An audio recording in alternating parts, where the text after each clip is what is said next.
What's up YouTube, SnatchPaydo here with Tactic of the Day number 20. This position doesn't actually come from a game and the author is unknown, so a pretty interesting position already.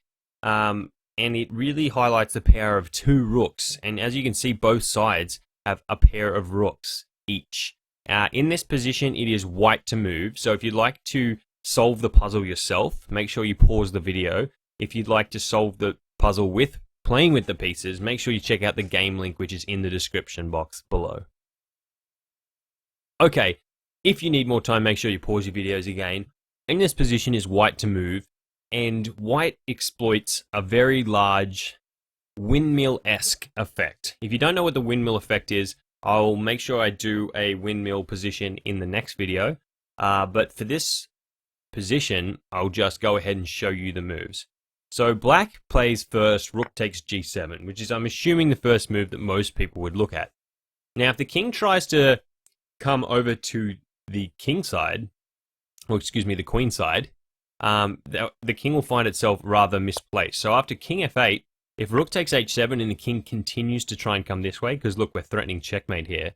So the king comes over here saying, if you're going to check me, I'm going to then take your rook.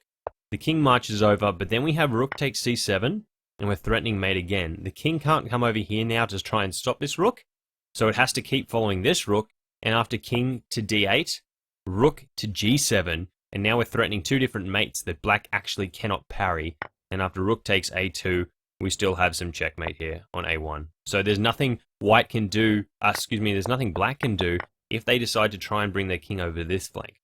So after the first check, what they must do is stay in the corner, and white starts to gain some very precious tempies after another check, and then we bring this rook over to check the king to stop the king coming to the 8th rank, to come into the h file, excuse me.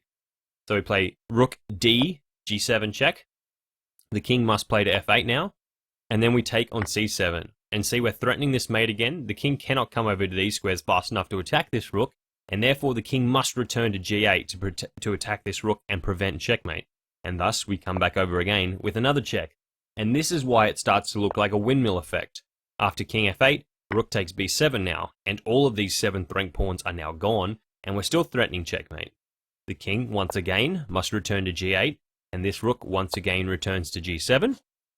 The king, again, forced to go to f8, and now rook takes g3, gobbling up one last pawn, or one more pawn rather. Now black finally gets their chance to take on a2 and a threatening mate in 1, because notice this pawn covers b7.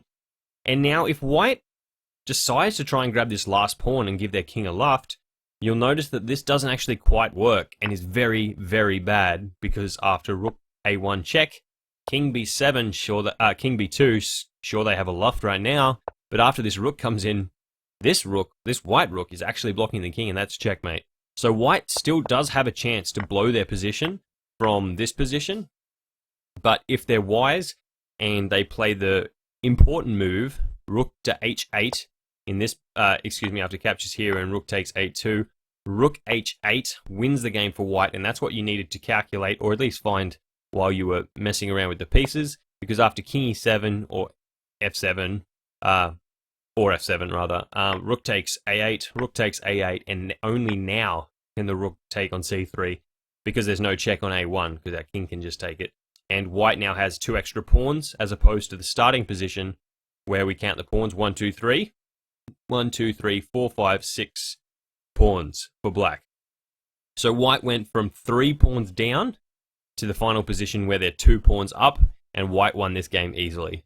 So guys, I hope you enjoyed this video. Make sure you like the damn video if you did enjoy it. Share, subscribe, all that good stuff. I'm sorry this video was late for those of you who watch Tactic of the Day daily. My life got very busy, but I'm going to resume delivering tactics every single day. Hopefully tomorrow will be a windmill effect, so look forward to that one. I'll catch you guys in the next video. Stay classy. Peace.